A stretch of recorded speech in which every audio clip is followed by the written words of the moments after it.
This is Black Market Leadership, the underground resource for disruptors and status quo breakers.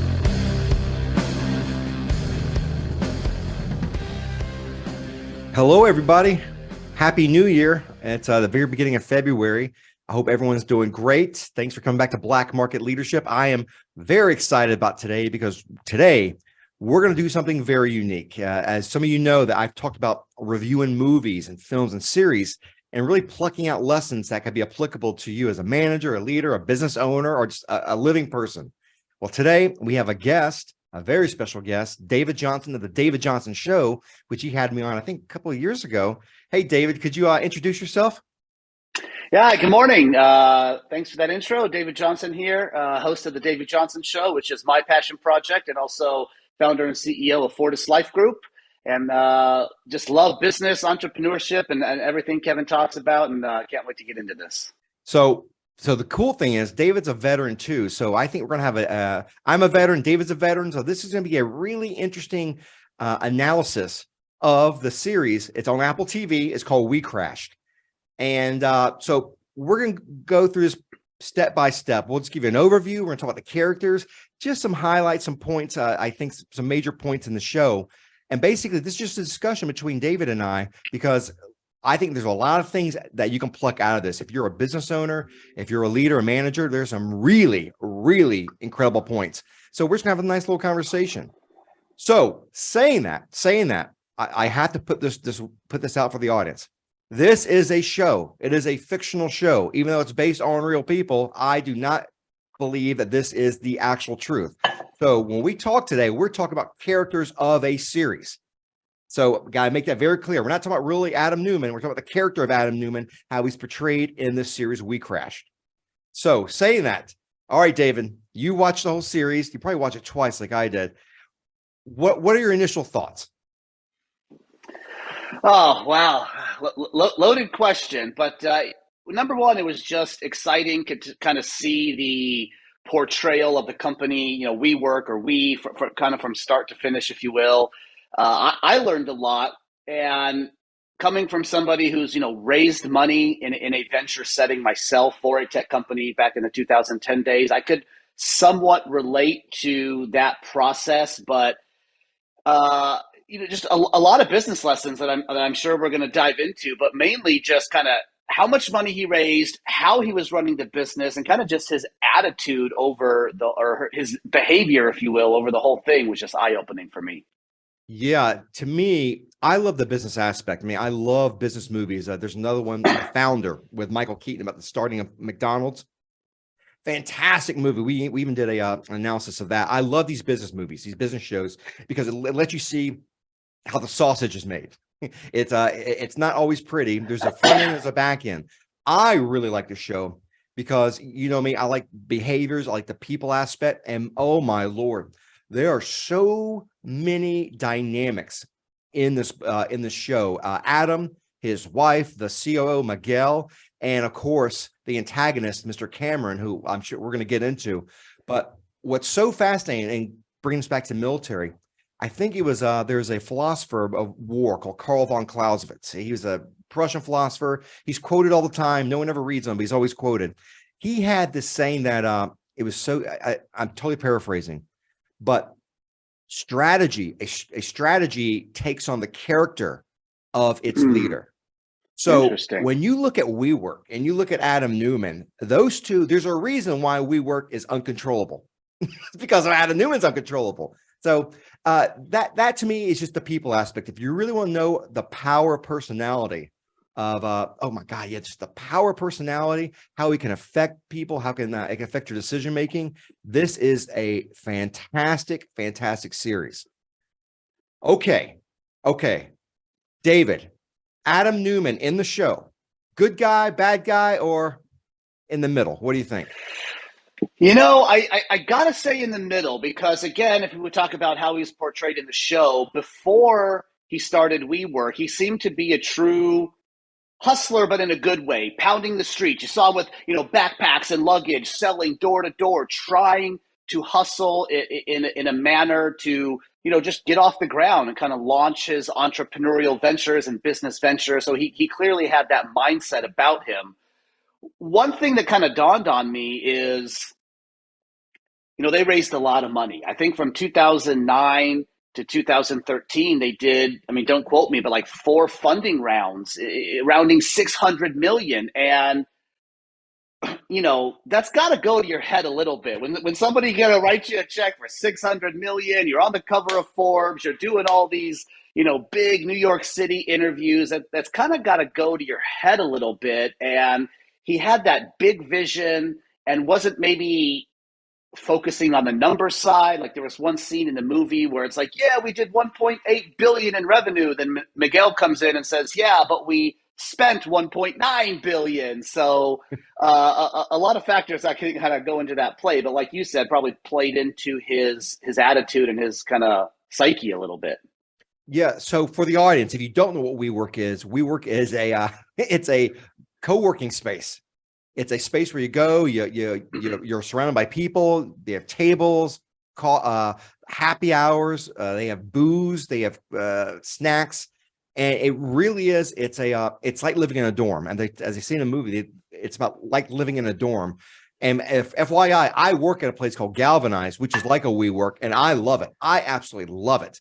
But I think for completely different reasons, which Adam started this company. To me, what's so interesting about Adam is, before we go with behaviors, look at his background. He comes from Israel. He lived at is it a kibbutz? Is that how you say it? Right, a kibbutz, like that kind of co-living, everybody eats together, lives together, plays together type environment. Yeah, very communal, very communal. Now, it's interesting because that is I'm not getting into politics here, but that's a very social, a lot of socialists love communes.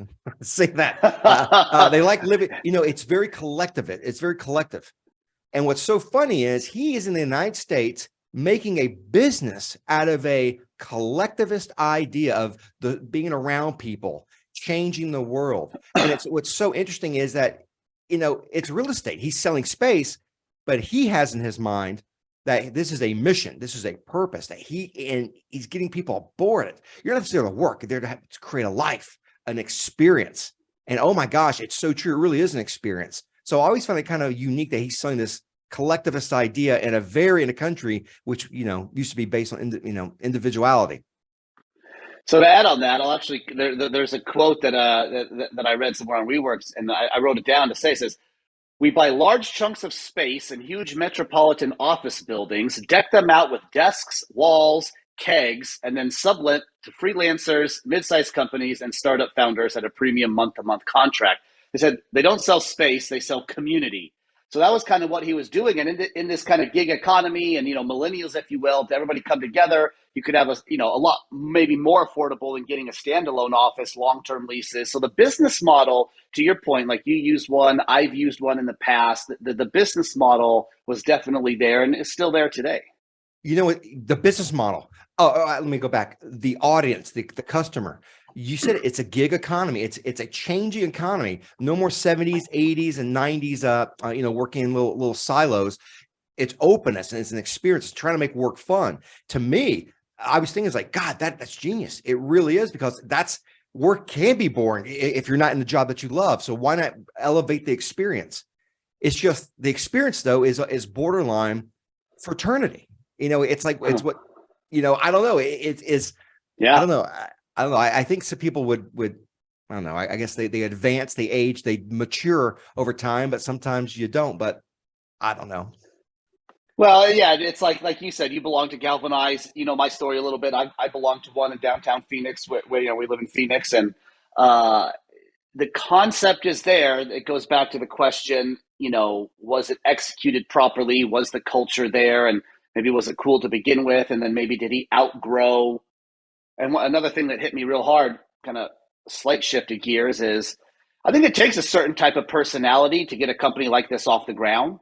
And, it's not like he just had a little mom and pop shop on the corner and everybody. I mean, to launch a venture of this size, I do think it takes a certain type of person.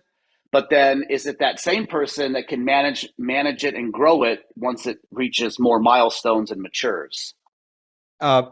Since you mentioned this, let's go into one of the things I have taken out of this is I have some notes of just some real lessons, and we're trying not to do spoilers. I mean, if you don't know what WeWork is, you know, I'm assuming you do, because you probably know that. I mean, the show is called Wecrashed, so obviously you probably know what direction the company's going. I think of some of the lessons that really pop out to me is the power of personality. How he is so behaviorally speaking. Now, remember, for the audience here, you never do a behavioral profile without using a good scientific tool. Why? Because people role play, they masquerade. You know, you might meet Joe on the street, you shake his hand, you might think he's, you know, so-and-so, but he goes back home, he's different. He could be adjusting to his environment.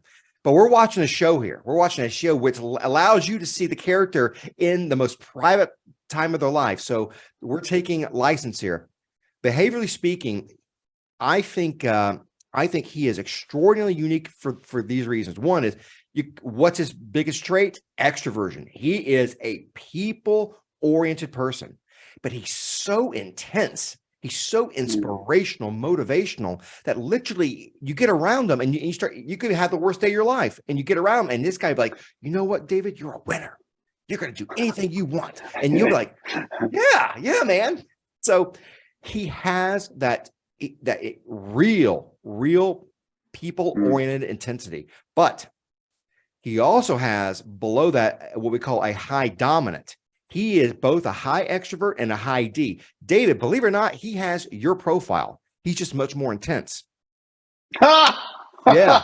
That's funny. He has your behavioral profile, but his values are different. They're much different. Interesting. Yes, because he is a big picture. First of all, he's people-oriented. He has no patience. When he meets people, notice how goal-oriented he is. He's manipulating people because he knows there's an ultimate goal. They're going to serve him. That's what that high dominance is. But he's confrontational. He doesn't mind a fight, but notice the first thing he always goes to is relationships and people. You go around and you feel good. Yeah. Interesting. And he hates systems. Not hates. He does not respect systems. Things could change.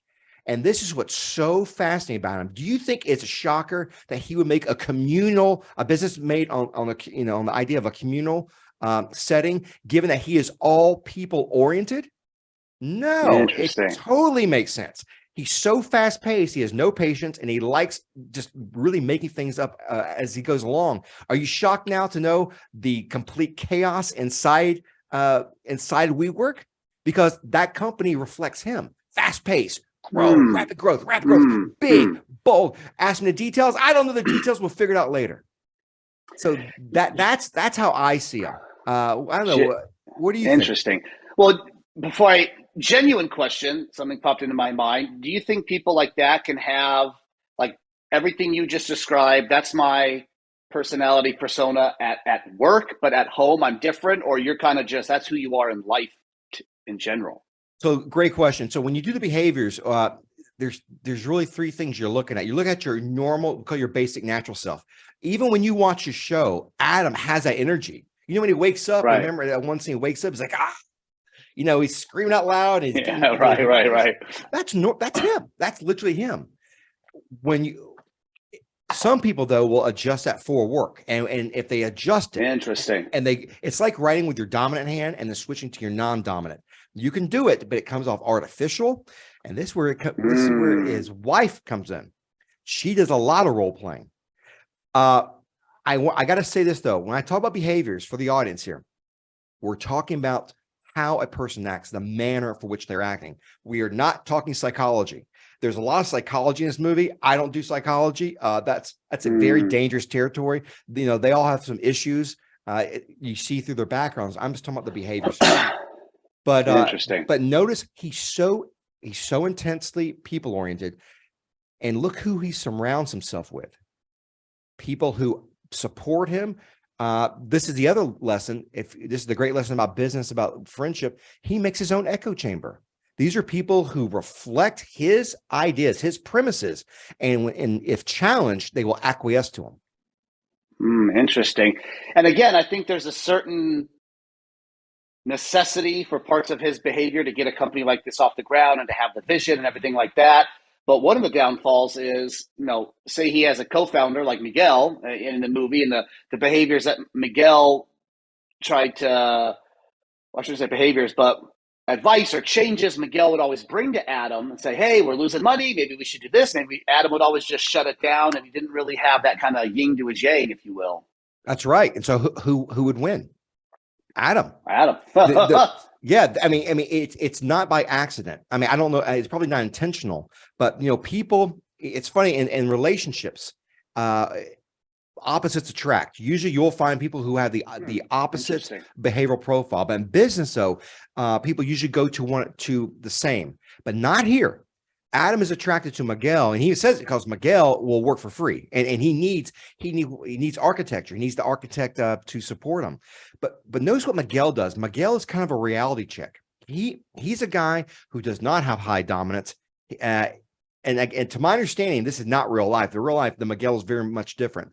But for this show, oh wow, he brings details, a reality check, and he tries to slow down Adam. But Adam has so much, again, he's so intensely personal, so inspirational, so visionary that when he talks to you and you're telling him the ship's sinking, he could tell you, no, actually, we're going to win. We're not going to sink. And you walk over like, you know what? He might be right. It's delusional. And that's why it is an echo chamber. And they literally are just saying the same things to each other, pat each other on the back. Crazy ideas. They don't correspond to reality. And yet, hey, this is great. What do you think? I mean, have you ever met an Adam before? Probably not to that level, but I do have to say, yeah, I met a few Adams, mainly in the dreamers, the think big, the extrovert, all that kind of stuff you mentioned. I definitely have met some of those. I've been in the entrepreneurial business world for the past 14, 15 years myself. So you definitely run across some of those. But at the end of the day, and I've written blogs on this, you have to, and I'll keep saying this, I'm blue in the face, you got to marry that with these kind of business sound tactics. Otherwise, at the end of the day, you're not going to have a business much longer. Totally. And WeWork is a kind of a one-off. I mean, from a business standpoint, not many companies raise billions of dollars, have the private equity funding, venture capital funding. You can go back to the well, raise money. Most businesses, you hit as my dad always says, you could kick a can down the road, but eventually the road comes to an end. And when you run out of money, that's kind of lights out. Oh, absolutely. I've met some Adams, none successful though. I've met people who have these big dreams, right, big visionaries. Right. They have no clue of how to put it together. And so that's one thing that, again, because he's so relationship oriented, he likes being around people. That's a big advantage to him because he's bringing around people around him to help do the work. And because he's so fast paced and doesn't like details, would you be surprised that he delegates so much? He delegates big ideas, big projects. Go do it. So interesting. He can get. And why do you think he does that? Oh, he just why doesn't like delegates detail. Like that? Doesn't like detail at all. You'll notice that with his profile, all people, big picture, no patience, very doesn't like not comfortable with proven systems. Always wants to be an innovator. Always likes change.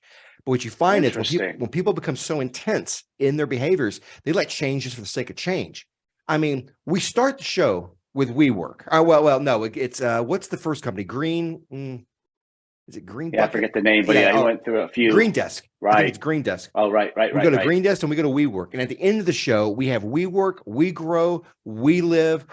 We everything. It's we everything. Because again, he's such a big picture and he surrounded himself with people who are not trying to hold him back, except though you got the board. The board is there. This is what I find funny about the board. The board reminds me, this is probably a totally inappropriate example, but it reminds me of the Germans in World War II. After World War II ends, all these German generals talk about how much they hated Hitler. Hitler was a horrible strategist. He was a failure. Yet during the war, they helped him. They encouraged him. They did everything they could until he lost. And after he loses, like, no, we had nothing to do with that. The board lets Adam get away with murder. It literally does, because Adam is bringing in the money. He's bringing in the success. Right. So it's so funny because the board really represents structure, organization, the old guard. This is how business is done. But now you got this guy who's bringing in millions. I think he brings in like wasn't a billion or two or several billion in funding. It is astronomical. But here's a guy who's changing the world order, kind of like Napoleon, changing the order and the dynamics. And these guys, instead of fighting him, well, they might scoff at a tea party or at a party, but the fact is they like this guy because he's winning. He's winning right now. But boy, when he starts losing, they will turn on him in a second, and that's why. And so I don't mean to suggest that I don't think there's anything bad about the board, but I just think they like winners. And if a guy's challenging the status quo and he's successful, they like that. I don't know. I mean, what do you think about the board? Well, I love how you're breaking all this down on a behavior standpoint. It's fascinating because I think a lot on the business side. I don't have that behavior background like you do. But one thing I'll say, the thought process for my knowledge, limited knowledge of dealing with venture capitalists, they sink ungodly amounts of money into people and companies. And you have to value the company, so that dictates how much the investor piece of the pie they get, so on and so forth. There's valuations, but the thought process, if I'm not mistaken, is okay. Let's dump an exorbitant amount of money into this guy, into this company. It's going to skyrocket. We're going to accelerate the growth, but then we're going to have a liquidity event. We're going to go public. We're going to do something that me, the investor, I get my money back. And I think where things started to turn is when the investor started to realize, well, shit, how exactly am I going to get my money back? Because Adam doesn't want to go public, or he wants to go public, or he wakes up different day, this and that. So to your point, the board was backing him when they were getting all the real estate and leasing out all the buildings and so on and so forth. But eventually the board wanted their money back.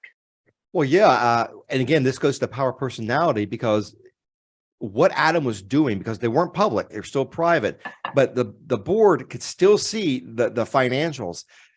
Adam he was burning so much money, burning so much fuel that it's funny, like he literally got away with murder, and they let him do it. I mean, they literally let him do it. Oh my God, he was talk about unethical. And again, in the show, he was buying properties and then renting them out to Right. He licensed the word we, trademarked the word we, then licensed it back to his own company. Yeah. So genius, crazy, unethical, maybe all the above. I don't know. Well, I mean, he was bringing in the dough. And again, it goes that the idea of power personality. He was just so, it's funny because when you go into this world of uncertainty, of change, you need someone who has an aura of confidence, of self-confidence. And that's what he just projects. Certainty. It's not uncertain we're going to win. We're totally certain we're going to be successful. We're going to be trillionaires. And he kept feeding them this, and they bought it. They just kept buying it because, again, they were not doing what they needed to be doing to holding his feet to the fire. But, again. And another thing. Oh, sorry. No, that's it. Maybe it's smart, or maybe it's his behavior. I think in the beginning days, he structured the deal to where he always had voting control. It was either 10-1, and I think it was right up to the end. I think in the board meeting, one of the board members even said, we can fire him as a position of CEO, but he still has his shares still have voting rights above and beyond ours. So obviously that was structured, probably by him on all the capital raises to where he would never lose voting rights. If for the audience here, if you get a chance, watch The Founder, because that's with Michael Keaton and the other two gentlemen, I've totally forgot their names. One of the guys in Parks and Rec, the two McDonald's brothers, and there's a similarity here. It's fascinating. Adam, again, because he's got the high extroversion, but he's also a high dominant. He's visionary, big picture. High dominants love winning, and they will take casualties. And guess what? They like control. It's no shock. It's absolutely no shock that Adam Neumann is kind of doing what Keaton's character did in the McDonald's movie, because if you're all about control, you will do your best to seek it out. And if people are not giving it to you, you'll take it. So that's what's so funny. The board literally gave him the control. They acquiesced. They accepted all his demands. They lived with his eccentricities, as you might say. But the same thing happened with Ray Kroc in the McDonald's movie, because when you partner with someone, you have to know him. He is about control, big time, and he wears a nice, happy face. He wants to get you a part of it. He'll manipulate you, but he is always about control, and they let him get away with it. And that's why, even if they fired him, you're right. He had vote. He could vote him out, or he could shoot anything they had down. Yeah. Until, like I say, the road eventually comes to the end. I think Adam realized towards the end, I'm out of place. The company's burning through cash. Nobody's going to give me any more money. The only way to survive is to go public, and the only way to go public is if I step down. And I think he realized that. Think of the irony here. Think of the irony. WeWork, the collective, the communal. It's about everybody else. Let's go IPO to make it public. No, this is mine. Right. This is mine. It's his own little kingdom, and he makes the rules. Which to me, this is another thing. One of the most interesting aspects of the show. One of the lessons I plucked out. This is a world of appearance. If you go back in philosophy, Plato called the world of shadows. There's a real world above us, and the world that we have here is one of reflection. It's not real, and that's the world he lives in. He is oh my God, David, their S1 document. They made up fake terminology. Right. That's crazy. That's how he's like, well, we don't like this site. Let's just create our own. I mean, it's like me trying to file my taxes with the IRS and just say, hey, I'm going to submit my kind of own version of what I feel you should look at. Absolutely. When they're talking to the lawyers, they want to fire the whole board, and then the lawyers say, well, you can't. There's a law against it. And then Rebekah, his wife, says, well, can we change the law? Well, right. I mean, to them, everything's malleable. In fact, I think there's actually a term, I think it's called solipsism and philosophy. Basically, reality is what you will it. And that literally is how they're acting. They want this big company. They'll be trillionaires. They're getting all this money, but there's no reality. They're not paying, they're not paying their dues. They're just getting everything they want, and they get bigger in mind, bigger in ego. And it's crazy. So revisit a point I brought up like 20 minutes ago then. How do you think they changed over time? Because let's just create our own S1. I mean, she probably didn't have that personality trait 10 years ago when she was teaching yoga and broke. I mean, how much over the years I'm raising all this money, I have more power, I'm wealthy. Again, that has to go to your head and change your behavior a little bit, you think? Oh my God, yeah, totally. It's one of the greatest scenes in there with her friend Alicia. Alyssa, or is Alicia? Yeah, is that the brand manager that they brought on? Yes, and it's so funny because she gets so, and we'll get to her. Well, here let's. Because I got some things to say about Rebekah. Rebekah is fascinating, but back to the world of appearance. Going back to this idea of changing reality. In a real world, you have to face reality, and if you spend $10 out of your wallet, that $10 is gone. For WeWork, they kept getting money. They kept expanding, and even though they're sinking, they kept getting more money, and that just suggests that he's not adapting to reality. He's doing what he wants, and people are allowing him to do this. So the echo chamber gets stronger. He gets more delusional, and at the end, basically, when they try to fire him, he's how could you? How could you? I had the world at the palm of my hand.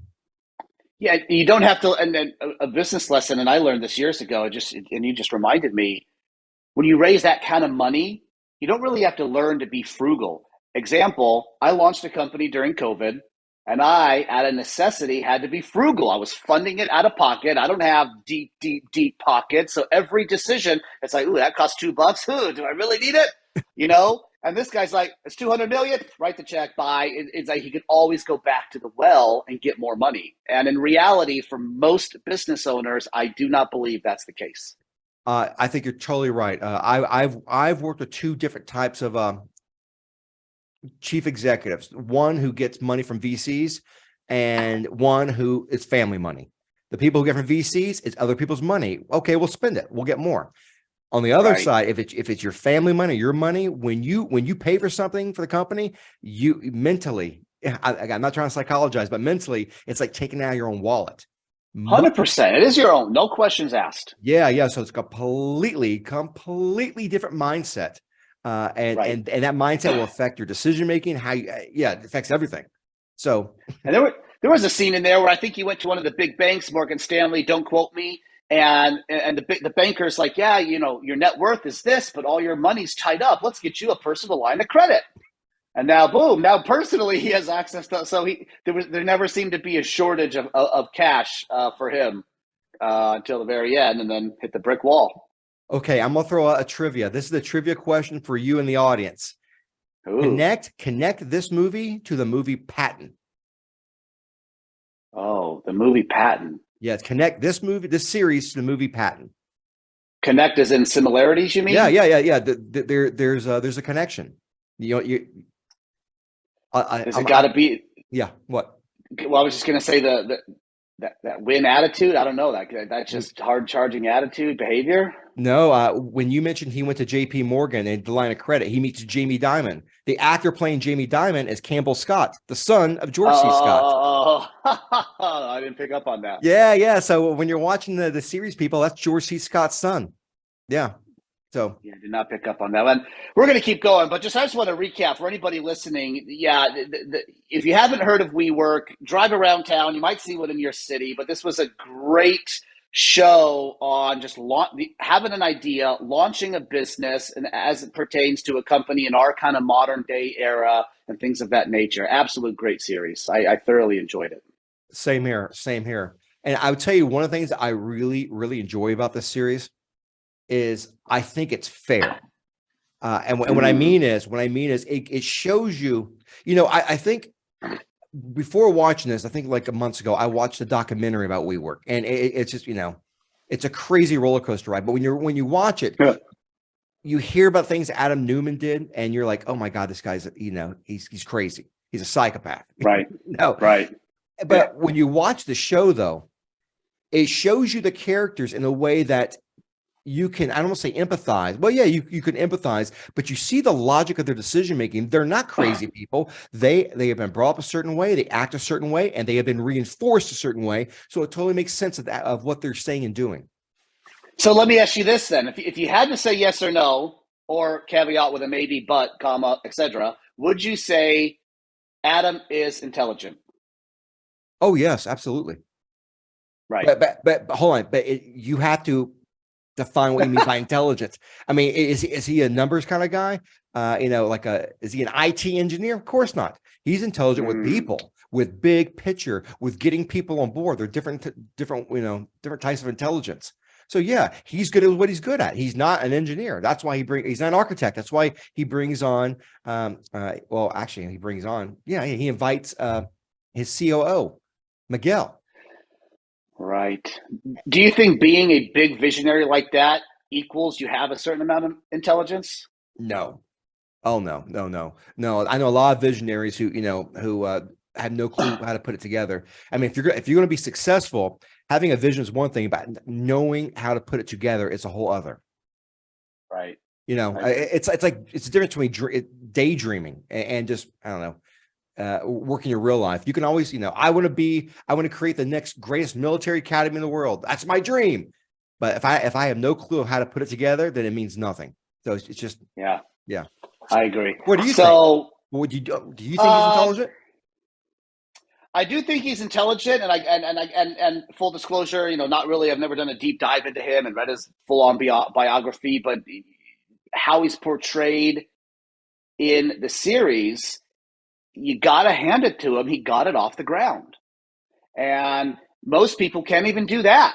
Not only did he get it off the ground, he ran it for maybe a year or two or three before you could say, at least in the series, where kind of real problems started to surface. So to that alone, I would say, kudos. I have a lot of respect for that. And yeah, there's got to be some intelligence that comes with that. Oh, totally. Absolutely. Yeah, he's a billionaire. I mean, it said in the show, he's a damn billionaire. I don't care how, what people say. I don't care how many how many 100 heir or 1,000 heirs out there dislike this billionaire? That dude's smart. You know? And it's not uncommon for venture-backed companies for the founder to not be the CEO in later years. Very, very, very common. Like the Mark Zuckerberg, who I believe, don't quote me, to this day in 2023 is still the CEO of Facebook, right? And he's the founder, took it through its IPO. I don't think that's the norm. I agree. Yeah, there's usually different. A lot. Yeah. Yeah, they're usually different phases. I mean, it's like a military campaign. You have a commander to attack and assault. You have a commander to exploit. Well, I not all the time, but if the battle's over, you need another commander to come in and garrison. Oh, well, here's an example. Right. You have TRADOC. You have in the Army, you have a whole section that trains soldiers. You have a section who actually puts them in real units. So yeah, there's always a specialty. But what's so funny is he starts from the beginning and he goes through. And I've actually experienced this before. I've worked with a company that went public, and there's a big difference from the first generation to the third or fourth generations that come in there. Big. Usually the second or third generation. Second and third generation, they're bringing in people from California, from Menlo Park, who have all these pedigrees, and their values, their motivators. They don't have the sweat equity, the blood, and the tears that went into that company, and so their decision making, their calculus is much different, much different. So the fact that he stayed there, but like I said, he's about control. Are you really shocked that he stayed there? I mean, he did his best to prevent an IPO happening. Why? Because people will see inside his world. That's his world. He doesn't want it for the collective. It's his. and just goes to show, and I'll say this last time, and I won't say it anymore. I mean, you got to come. There comes a point in time where you have to run a business, and yes, bring in the company culture. Yes, have that aspect of things. But at the end of the day, money spent, money earned. I mean, there's got to be a balance there. Otherwise, you're not really in business anymore. But yeah, just my 2 cents. Totally agree. I got to ask Rebekah, his wife. I was about to say, let's talk about Rebekah. What's your impression? What sticks out the most about her? Well, it's funny how they met. She almost had no interest in him in the series. He was very persistent to get her to go on a date, ask her out, so on and so forth. He was like an hour late to their first date, if you remember that in the series. And over time, she kind of just lost her identity and got swept under his umbrella, it seems like. You said it, my friend. You said it, identity. I say she has no identity. That's why she is in turmoil through the whole movie. She's a failed actress. She wants to be seen. And she lives underneath the shadow of her husband. Remember when they asked her, are you a muse? Are you a trailblazer? And at first she was honest. She's like, I want to be in this Vanity Fair, or Vanity Fair. Like, well, that's a job. And then she changes her answer. That is someone who is masquerading. They're trying to role play. They want to be famous. They want to be, but they don't know why. They equate a certain level of success with a mental image. I've worked with a gentleman once who was a technical leader. He was an engineer. It was guy was young, like maybe 30 years old. He's making mad money, really good. He's a tech guy. He's great at details, great at structure, very quiet and private. He wanted to always be a people leader. I say, why? He's like, and his answers were, well, look at these other people. I'm like, that's not you. Your identity, this is what your strengths are. Why do you think being a people leader, why do you think being charismatic is good? We live in a celebrity culture. So when people are on TV and you're out there, get your chest out, and everyone thinks that's what success is. That's not true. And so she thinks being, having her face out there, being recognized, being pat on the back, that's what makes you a success. And yet she doesn't understand you have to work to it. And look at her husband. Look what her husband's doing. He's a success. And that's why her friend Alicia comes in and calls her out on it. Remember, she's like, you do live, you are small.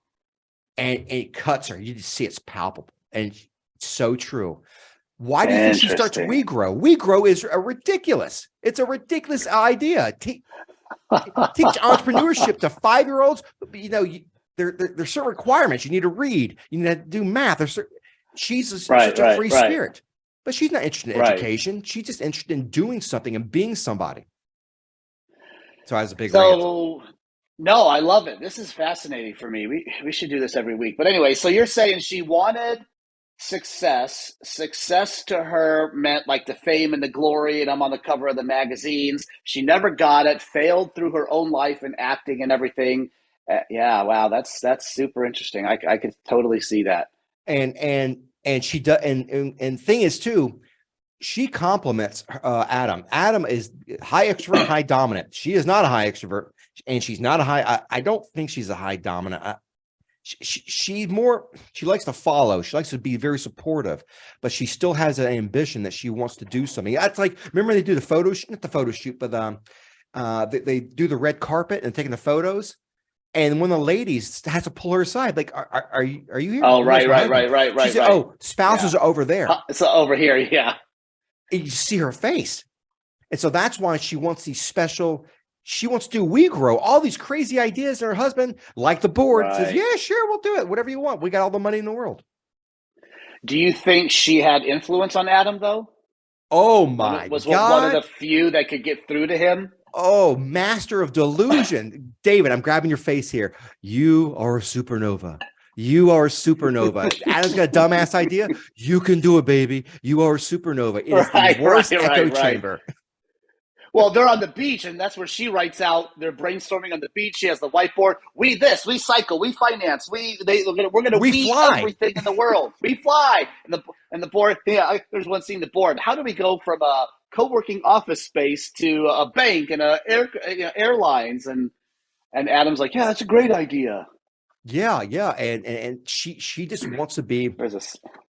It's funny.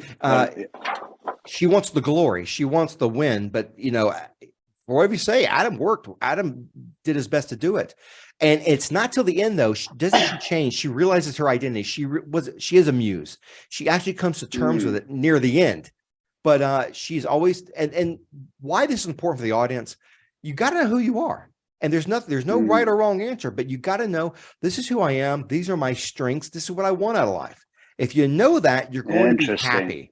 But if you don't know that and you try to be something you're not, then you face the inner chaos, which she helps bring to the show.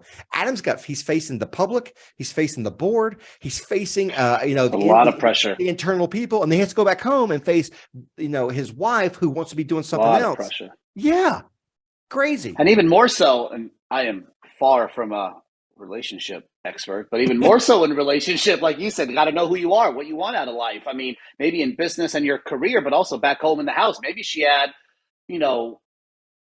fights and internal feuds on both levels, outside of the house, inside of the house. I mean, that's a tough life in and of itself.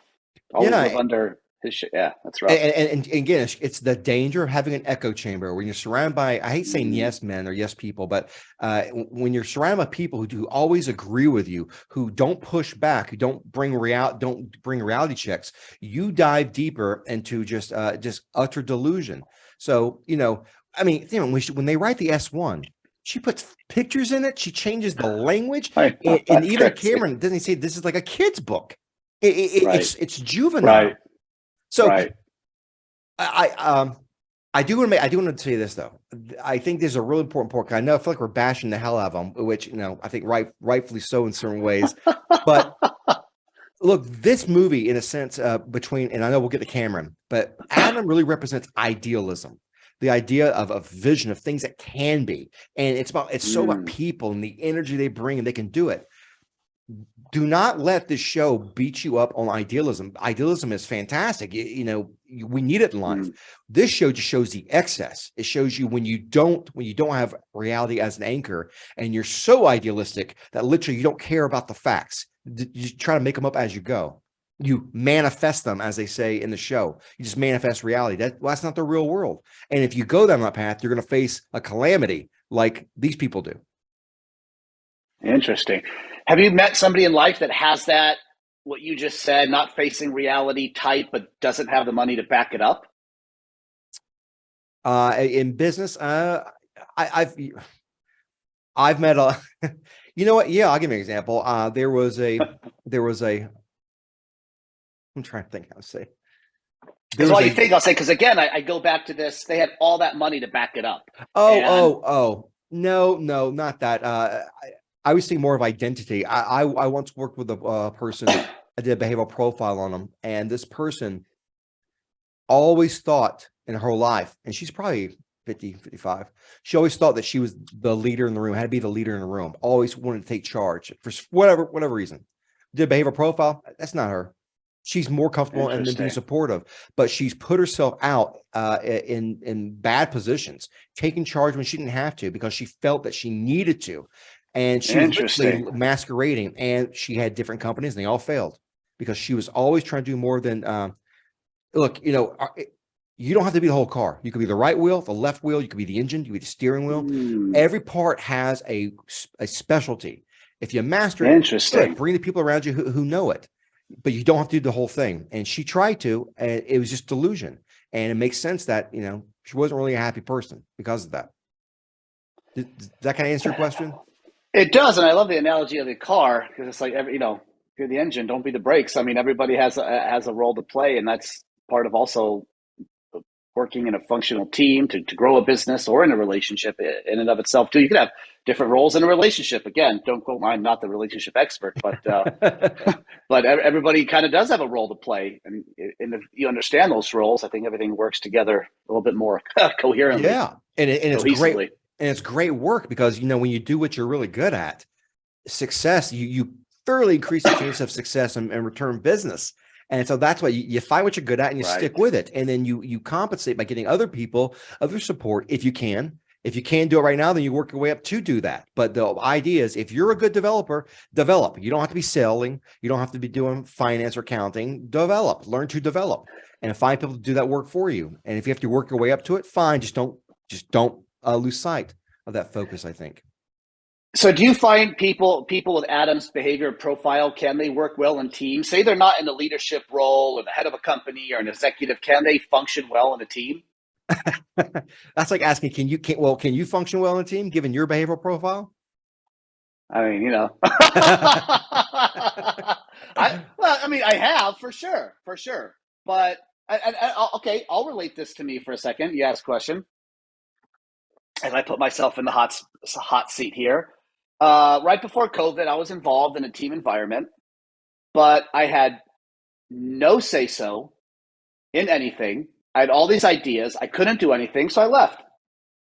I mean, I don't know if that answers your question, but I do feel if I could have a little bit of say-so, or at least my ideas are heard, or we can implement some of the ideas I have, sure. But otherwise, yeah, I was miserable for a year and a half. I would come home every day miserable. I'd wake up miserable, and I'm surprised I stayed a year and a half, to be blunt, in that environment. Given your profile, your highest trait is extroversion, and you are a high ED, is what we say. You're a high extrovert. You're people oriented, but you're also dominant. You're very big goal oriented. You're about control. But most important, for high extroverts, the pat on the back means so much, but being heard, being respected, people listening to you, enormous. But you had that high D behind you. So, and you had the experience of working on your own. So you can say, screw this, I'm gonna do my own thing. If you're not gonna listen to me, I'll control my own environment and I'll be around people, but you're mature enough to know that you want to work with experts, people who know their field, and you can work in a team environment, but with a high dominant like yourself, you have to, even though it's above that midline, you have to be able to control. You got to come to terms with your level of control, meaning you will always want to feel control. But as you get older, you realize, okay, maybe I don't need control of this. Maybe this is not the hill to die on. Maybe I can give it up. But that takes reflection. That takes maturity. So to answer your question, can people do it? Absolutely. But it takes reflection. It takes understanding that they need to step back. I am like, you and I are kind of flipped. I'm a high dominant with high extrovert. I'm all about control. I'm so much about control that I work for myself. I will not work for other people. So that's, and even though I'm mature about what I'm doing, I've realized this is my strength. I could work with the team. Yeah. Well, no. I could not work with the team. See, that's my high E. That's the optimism coming. High E's are always optimistic. I can do that. And you're like, no. Oh, hell no. I'm not doing that shit. It's really good to understand that, especially for business owners or people with I don't know what the term is, but the more outgoing type. It's good to understand that. So where you can kind of fit in that environment.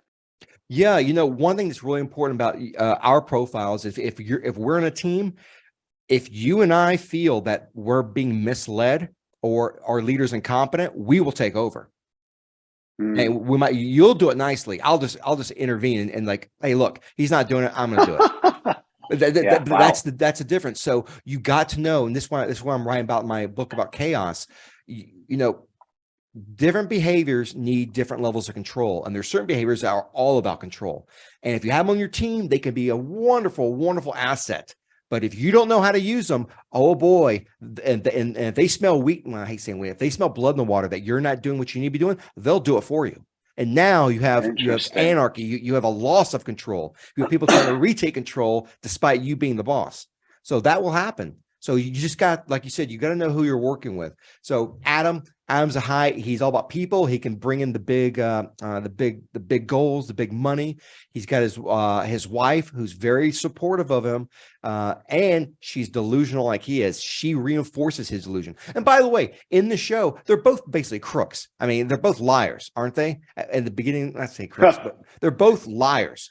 They're both bullshit artists, as she says. He calls her out and she calls him out. So right. And it's so funny too. Do you remember her? Do you remember the? I think it's episode 3 or 4 where they're at that party, and she learns about her dad going to jail, about being a communist. Right. And I'm thinking, right. I wonder if subliminally she knows that she thinks that they're doing something similar, because they're always changing the verbiage. We're changing the world. Well, no, you're selling. This is real estate. You're selling a damn office space. It Right. literally is trying to adjust reality to what you feel it is or what you want it to be. Two things I'll say to that. You just sparked something. In the beginning, you say they were, the bullshit artists. It's almost like they had such drive, such visions of themselves that they kind of just like thought they were more successful than they were, or always knew they might be successful in the future. It's like Adam said something, I don't remember what it was, but he alluded to the fact that one day we're going to be so successful. He always kind of just believed in himself that one day something was going to hit. And I could say this, I had a slight venture, very small venture-backed company. It was a tech company back in 2008, 9, 10 days. And, the company failed, $0 to my name. And the very next thing I did was start another company. When everybody's like, David, just chill out, go get a job, you're broke, blah, blah, blah. I'm like, nope, I'm going to start another company because I know, damn it, something's going to hit. And again, there's got to be something behind that as well to his personality trait. Yeah. So, see, it's funny. You mentioned personality. You and I have been talking about behaviors. And I might be using that term wrong. No, it's great. This is the great point to bring up. Because when people talk about personality, I think of a slice of a cake. You got multiple layers. Those layers are a personality. When you say personality, you got psychology, personal work history, or personal history, work, life, love. You have all these things, their history, their culture, where they grew up. All these things are the cake. That's the personality. But it's the behaviors, which is the icing, because that's the thing you see. You can actually taste it. It's right there in your face. Those are things you really can't pluck out. So there are a lot of things going on with him. He is ambitious. If you ask him what his motivators are, they're probably, power, prestige. Oh God. Oh, I got a great example here. When I say motivators, those are those essential values that really drive us to get up out of bed and go to work because we want to be productive. There was an article several years ago. It was an interview with Howard Stern. I love old Howard Stern, the old 90s and early 2000s, with Artie and Sal. I love the old stuff. In the interview, Howard Stern was saying he really hopes that his fans do not go back to YouTube and watch his old stuff. He's ashamed of it. Oh, wow. He's not proud of it because what is Howard Stern? What is his identity? He is a shock jock. No, when you say shock jock, you will always think of Howard Stern. It just so happens now that he's having regrets. But if you were to ask him, really, I didn't know that. Yeah, that's why a lot of these interviews he's doing today are very serious. He's trying to rehabilitate his image. But the fact is, Interesting. if you asked him, I bet you money, 20, 25 years ago, 30 years ago, you asked him what his motivators were: money, power, prestige. And these are great things if you want them. But I think he went for them, and he did everything he could to get them. But it was so, I won't say short term. He's probably a billionaire by now. He's extremely successful, but he created an image. He chose a path that supported those values. And now that is his brand. That is his identity. That's why going to you really, when you do a behavioral profile, you always want to ask, what are your motivators? Because you'll be shocked. There are some people out there who just want, you want to be a multimillionaire. You want recognition. You want the power. You want people to recognize how good you are. Other people out there just want a steady paycheck. They just want to be happy. They want harmony. They want a good team. Now, you might say, "Well, God, really?" Yeah, that's who they are, and that's what drives their decisions. Interesting. So when people, that's why if something's not successful, you're going to jump back up and keep going. You're unstoppable, because that's what motivates you. That's who you are. That's your identity. And that's the same thing with him. He has that drive, has to be successful. His wife thinks she wants that too. Thinks she wants it. Wow. Kevin, you're an intelligent man. I will say this. I did change my definition of success after my first company failed. We officially shut it down in 2011. And I totally changed my definition of success after that. I was young. That was my first real swing up to bat out of the Army. I went to college right out of the Army, and that was just a fun time, driving a motorcycle on the GI Bill, and life is just good, living in a 1-bedroom apartment and kind of just figuring out that. But as soon as my first company failed, I totally changed what I thought of success and what I wanted out of life. So I kind of get, like Howard Stern talking about kind of rebranding is old. That struck a chord with me, and I could totally relate to that. Yeah, it really is amazing because you mentioned identifying success. That's literally listing out your motivators. Like, what are the things? And for the audience here, your motivators are usually associated with your behavioral profile. I've met people who I've met big dudes, like mini Conan the Destroyer. You meet them, you're like, I just want a happy family life. I want a happy family life. And you're like, the physique, the look doesn't go with that kind of value, but it is. That's fine. I worked with a 65-year-old man, and his motivators were like that of a ambitious 25-year-old. It depends on who the person is. But why it's important, you need to know this because it's going to affect your decision making, your relationships. If 70% of your team, David, if 70% of the people who support you want harmony, who want a paycheck, they're probably not going to push back on you when they think you're wrong, because they don't want a conflict. Interesting. Yes. And you and I can do conflict. That's something we expect people to do. But if their motivator is to not do that, you need to be aware of that.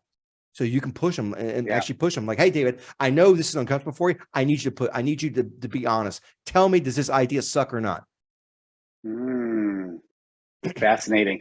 Real quick I want to talk about Cameron, but before we do that, tell me again, and you've explained this to me many a times, and I find it fascinating. What's the difference?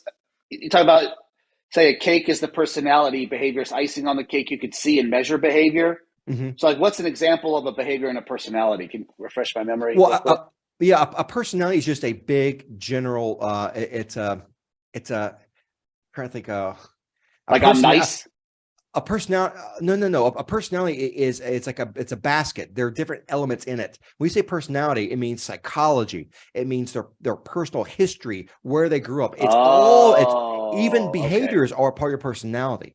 But it's such a big, vague term that you got to be very specific. Oh, okay, I thought you were talking about like a personality trait or a behavior trait. No. You're talking about what makes up a personality. Yes, yeah. People talk personality tests. What I hear is, well, what are you measuring? Psychology, decision making, behaviors. Those are things which make a personality.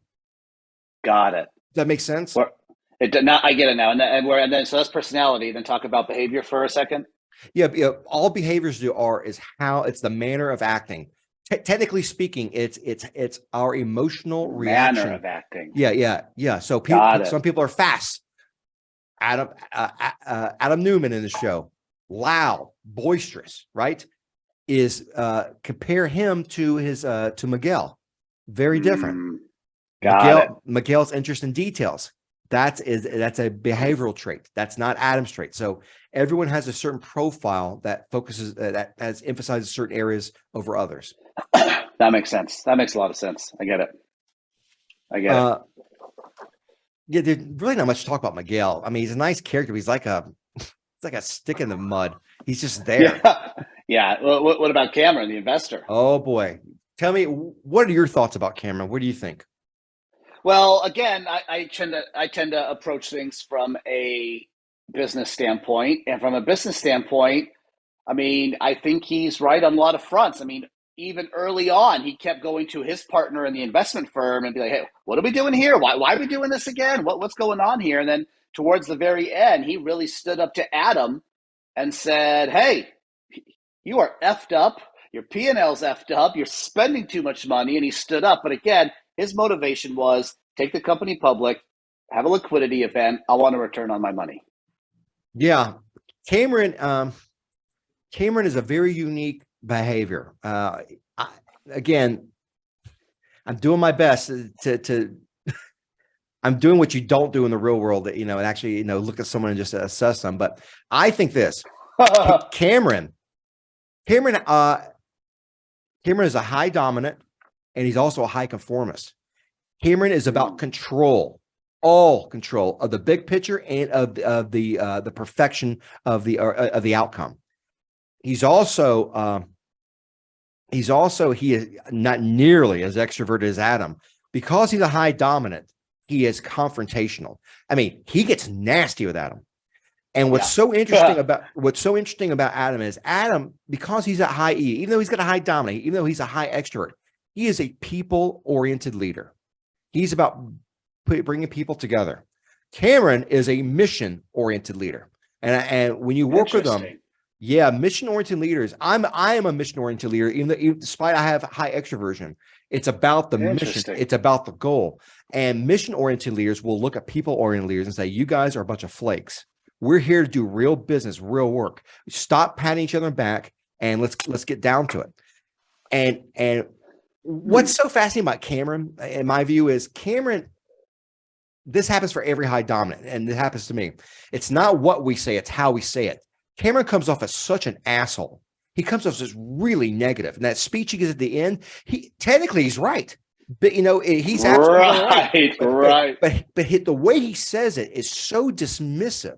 He dismisses the whole idea of idealism. It's like, this is the real world. This is not how, no unicorns. You are not saving the world. And he's absolutely right. But he's so dismissive that it just comes off. You would even dismiss the truth of his argument because he's so nasty. But he's all about control. You don't like him as a person. He doesn't give a warm, fuzzy feeling. You immediately this guy's an asshole. Yeah. And so, I mean, consider this. If you work for Adam Newman, if you work for someone like him, you would probably bend over backwards. Well, I know you would. Like, you would go out of your way to support him. I mean, a lot of these millennials were working on the cheap just for beer, have fun. But they will go beyond. They will improvise. They'll do what's necessary. When you work with a leader like Cameron, it's true you might know what he's doing, but you're probably not going to bend over backwards. You're going there because work sucks, like he says. You're going to work sucks. With a little bit of luck, you might you might make some money, but there are no qualms. Cameron will can your ass in a second. Right. So you're probably not going to show the initiative or to go outside of the bounds to do what needs to be done without him telling you to do it. So again, Cameron has a great message. It's just the messenger is really nasty. Well, that's true. Yeah, a lot of the stuff he did say was true. And then there was one scene, I think, towards the end. Adam was gone. Cameron, I think, was placed as the interim CEO. And they were like preparing for a board meeting. And you see Cameron's just like, shit, what do we do? Like, how did Adam do this? What do we do? I don't know what to do. It kind of just led to, not an easy spot to be in. Yeah, it's funny because it's Cameron really is that reality check. He's a reality check that Adam needed, but he's so confrontational, and that's what and what I have found is behaviorally when you have high dominance like him, because remember, and look, he's right. This is other people's money. He'll say it. This is your money. He is wasting your money. He's blowing your money over here. He'll say about Adam, and he's absolutely right. But he's looking for a fight, and he always gets a fight. But yeah. But the thing is, Adam's the CEO, and even though this guy has some money, it's those two really don't answer to one another. Sure, but also in the series, as it was portrayed, Adam and Cameron, they would kind of tit for tat. Cameron would say something, Adam would say something a little maybe rude or facetious or dismissive. So Cameron would try to one up, and they kind of were fuel to each other's fire, and just kind of it was just like pouring gasoline on it one after another. Yeah, absolutely. And in many respects, both could be right.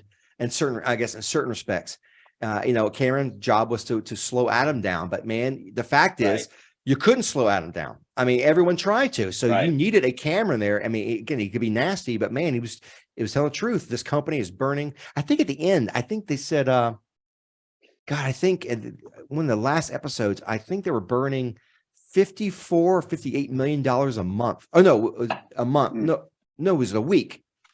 It was ridiculous. Wow. Yeah. Well, as Adam, to quote Adam, it's the cost of rapid growth. Oh, always. I know. And again, when you have that behavior, he has no patience. It's always about speed. Always about speed. The fact is, sometimes it's like a military campaign. If you attack, you blitzkrieg your enemy. At a certain point, you have to culminate. You have to stop, reorganize, rebuild, and then go out again. You cannot always be on four cylinders, because even though he is, remember, it's his team that's responsible for doing that. And what about his team? What about those young people who were misled? That one lady who bought the $20,000 purse. Oh, you feel I wonder for if them. that's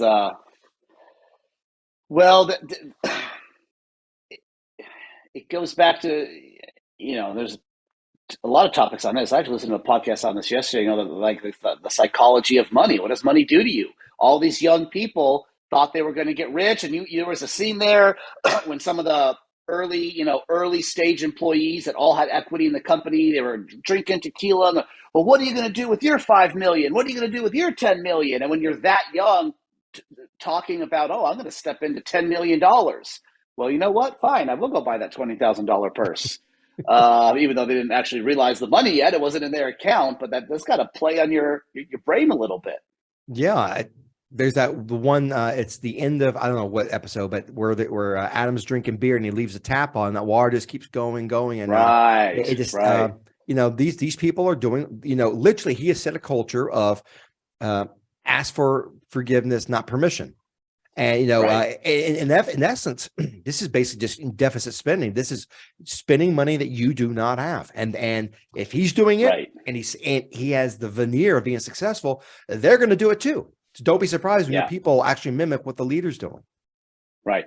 And again, I just have to reiterate, as being a full-time business owner for 13 years, it's not, for the majority of business owners, it's not real life that you have a kitty or a pool of hundreds of millions of dollars just to tap into. Oh, it's got to be you got to think different. It's got to be a whole different ball game. What was there one? Is there a scene in there that you really enjoyed? That I don't know. You put everything down. My goodness. Is there anything that comes to your mind? A couple of them. I did like the scene where early couple episodes when Adam and his co-founder Miguel went into the first. Probably it was the landlord to try to get the first lease on their first kind of office. And at first, I think the landlord kind of dismissed them, and then they had to go back and they had to do a pitch deck, an investor deck, and Adam made Miguel do it. And he stays up all night, and then they go back in, and then Adam's like, yeah, well, we got to go talk to the 10 other people that are interested. I don't think they even had anybody that's interested. And then the landlord kind of came back in and then became interested. And I think that's how they cut their first deal, at least as it's portrayed in the series. Yeah. He was a deal maker. Look, he found a way to cut a deal and make a deal and always push that can down the road a little bit, until eventually the road came to an end. He'd be a great politician. Mm. They know how to push the kid. They know how to they know how to just do something that just goes on to tomorrow. Yeah, Yeah. look at that. Yeah, thank God he can't print money. Oh my God. I'm trying to think. Let's Great see. series though. Oh yeah. So I mentioned that to me, this is a world of appearance. Or, it's people who think try to make reality what they feel or want it to be versus what it is. The importance of identity and knowing who you are, what your real strengths are, and not people. You gotta know who you are. And it sounds crazy, but literally, you got to know what your strengths are, what motivates you, and what you know that it's going to make life easier and success will come to you if you stick with it. We talk about the business model. We talk about the echo chamber. Oh my God, what a horrible, these echo chambers. I hate it. I think the term is rationalization. You start with an idea and you look for all the evidence around you to support it. And anything that doesn't support it, you just throw out. That's what these people did. They lived in this little microcosm, this little echo chamber of a world. Defining success, defining who you are, and defining the business model, I think, is key. I've learned those lessons hard. I had a $2.3 million loss at the age of 28, 29, with a newborn son on the way. Literally, that was a huge lesson learned for me, and definitely shaped me into the business owner and entrepreneur I am today. It's wow, that's an incredible story. Oh, yeah. Wow. Well, look at you. It was time, but I can look back now and say, yep, that's the lesson. I mean, so I totally get it. I can relate to it. I've met some people, entrepreneurs who haven't had it have not had a string of successes, and they're always. I know someone will talk about. Well, I was going to go back in the corporate world. I'm like, you can't do that. Once you've done this, once you've experienced it, you can't leave. By the bug. Right. Yes. Yeah. I can never. Yeah. So I know that about me. I will never work for anyone. I have my own company. I do my own thing. Same with you. And totally. And you're always driving. Nothing stopping you. But it's not cut out for everybody. No, it's not. And you know what? Not That's everybody's fine. Cup of tea. That is absolutely fun. Yeah, there's nothing wrong with that at all. Any final words? Do we miss anything about the show? Oh, final grade. I don't know. How would you grade this show? You could give it a grade or a number. I mean, definitely watch it.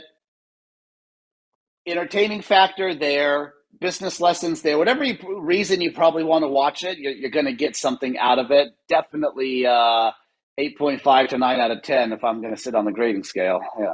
Yeah, I think I'll give it 4 out of 5. I really enjoyed it. I read some reviews, and someone was like, "This is a comedy," and they were upset they had business in it. I'm like, "Oh, like no, this is not a comedy. It's everything. There's everything in it, but to me, this is a drama. It could have comedy in it, but this is first and foremost a drama, and it's really good. Oh, by the way, Jared Leto as Adam Neumann. Oh my Lord. I never think it's Jared Leto. He is so real good. Accent, everything, real good. And Anne Hathaway's great. I mean, everyone in the show is fantastic. So highly recommend it. I give it 4 out of 5. Trying to think. Okay. Well, anything for the audience before we take off? Well, if you want to start a business, run it like a business. But no, that's about it. This was great, and it's always great to catch up with you. You're doing great things. I cannot wait to when your book comes out. I have signed up on your website to get the updates, and your book's going to be absolutely amazing. The value you bring to the table is off the charts. Oh, well, thank you so much, David Johnson. I really appreciate that. Hey, where can people reach you at? I'm really doing the podcast, which is how we met. It's still a passion project, but FortisLifeGroup.com, David at FortisLifeGroup or FortisLifeGroup.com is still probably 90% of my energy, attention, effort, and that's where my heart's at the moment. Oh, I love it. And for the audience here, I'm getting this book out, thechaosbook.com. Go on, check it out. Going to have an article in USA Today coming out this week, and it's called Strength and Chaos, which is the name of the book. So check it out. And I think David and I really enjoy this. I think we'll have to do some more of these. This is a We have lot to. of I love fun. this. Yeah. This is great. Cool. All right. Well, with that, everyone, have a great day. Thanks for listening, and I'll talk to you later.